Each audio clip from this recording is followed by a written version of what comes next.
Hello बच्चों, I hope आप लोग अच्छे होंगे। तो आज हम लोग पढ़ने वाले हैं क्लास 10th का अध्याय 6 जो कि है हमारा जैव प्रक्रम। तो आज हम लोग पढ़ने वाले जैव प्रक्रम का एक मोस्ट इंपॉर्टेंट टॉपिक है पादपों में परिवहन। तो आज हम लोग क्या पढ़ने वाले हैं? पादपों में परिवहन। ठीक है, तो देखो हम लोगों ने पादपों के परिवहन से पहले प्रकाश संश्लेषण क्या होता है, प्रकाश संश्लेषण के लिए क्या क्या आवश्यक है, इसका क्या महत्व है, ये सब टॉपिक हम लोगों ने पढ़ चुका है। ठीक है, अभी हम लोग इस वीडियो के नीचे डिस्क्रिप्शन में लिंक लगा देंगे, आप लोग वीडियो बाय वीडियो देख लीजिएगा। ठीक है, तो चलो अब हम लोग आपको बताते हैं पादपों में परिवहन। पादपों में परिवहन होता क्या है, मतलब इसमें क्रिया क्या होगी पादपों परिवहन में। ठीक है, देखो जो पौधे होते हैं वो अपना भोजन बनाए, जैसे समझो मान लो पत्ती में अपना भोजन बनाए, या फिर भोजन बनाने के लिए जो जल की आवश्यकता होती है, मान लो ये हमारा पेड़ है।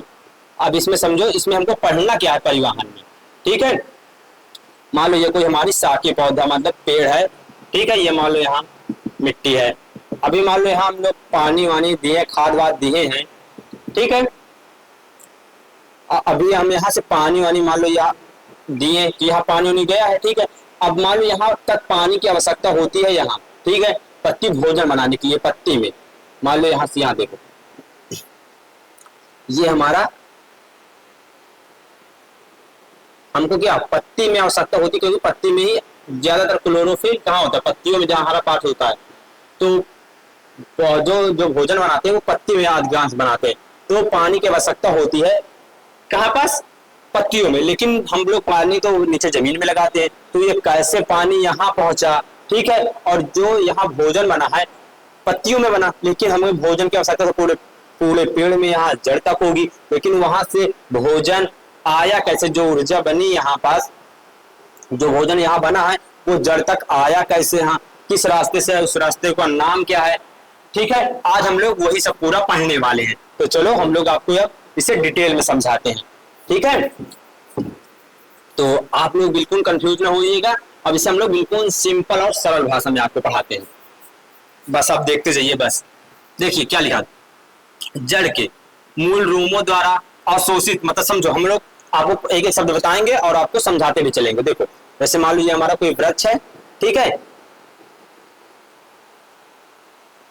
ठीक है, ये हमारा कोई वृक्ष है, ये इसके जड़ मूल रोम यहाँ मूल रोम होता है। ठीक है, जिससे छोटा बिल्कुल पतला, ठीक है, कैप इसमें आगे थोड़ा सा कैप लगा होता है। अभी डिटेल तब जड़ की बात आएगी तब हम पढ़ाएंगे आपको, तो डिटेल में पढ़ाएंगे इसका। ठीक है, अभी आप बस समझ लो मूल रोमों द्वारा क्या लिखा है, जड़ के मूल रोमों द्वारा अवशोषित जल व उसमें घुले लवण, मतलब जो उसमें पोषक तत्व है। ठीक है, क्या है, लवणों तथा पत्तियों में बने खाद्य पदार्थों को। ठीक है, जो मान लो यहाँ पत्ती है,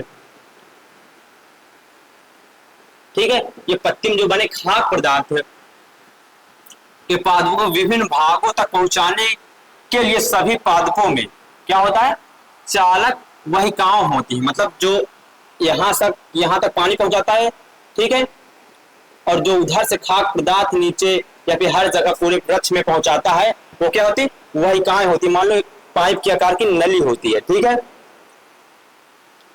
आप ये समझ गए, ये क्या होते हैं, से निर्मित एक पूरा परिवहन तंत्र होता है। समझो मतलब ये पूरी जो पाइप मतलब होता है, इससे पूरा निर्मित एक जंजाल या फिर मतलब पूरा परितंत्र होता है, मतलब पूरा एक सिस्टम होता है।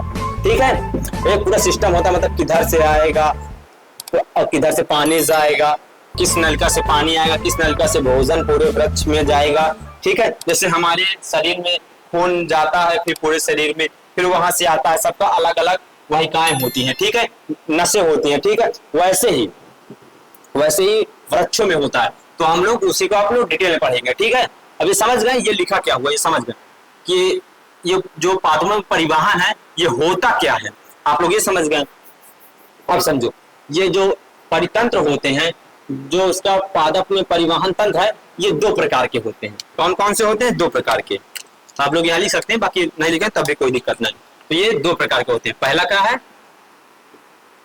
दूसरा भी बताते हैं आपको। ठीक है, पहला है हमारा जाइलम, जाइलम। ठीक है, दूसरा क्या है, फ्लोयम। जाइलम, फ्लोएम, ये दो हमारे इसके दो प्रकार हैं, ठीक है, जाइलम और फ्लोएम। अब ये जाइलम क्या काम करता है और फ्लोएम क्या करता है, अब ये प्रश्न हमारा है कि जाइलम क्या करता है हमारे पादपों में और फ्लोएम क्या काम करता है हमारे पादपों में। देखो अभी हम आपको ट्रिक से बता देंगे तो आप लोग याद हो जाएगा आपके कि जाइलम क्या काम करता है और फ्लोएम क्या काम करता है पादपों में। अब समझो, देखो मतलब जाइलम मतलब जल से, आप लोग इसे भी याद रखिएगा, जल से मतलब पहले भी जे होता है, ज होता है और इसमें भी जाइलम में जा, तो मतलब ये जल का क्या करता है, जल का परिवहन करता है पादपों में। जाइलम किसका काम करता है, जल का। अभी हम लोग इसे आपको इसे बता दे रहे हैं, अभी हम पूरा लिख के बता देंगे, ठीक है, आप लोग कंफ्यूज ना होइए, बस आप लोग समझते चलिए। अब ये देखो जाइलम क्या होता है, जाइलम जल का परिवहन करता है।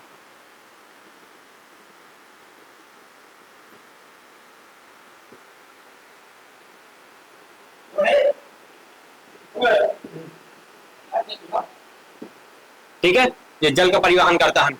अब फ्लोएम करता है, फ्लोएम क्या करता है, मतलब फूड।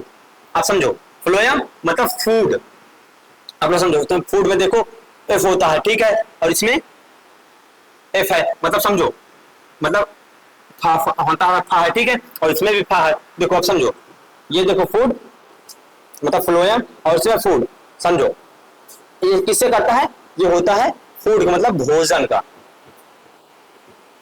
भोजन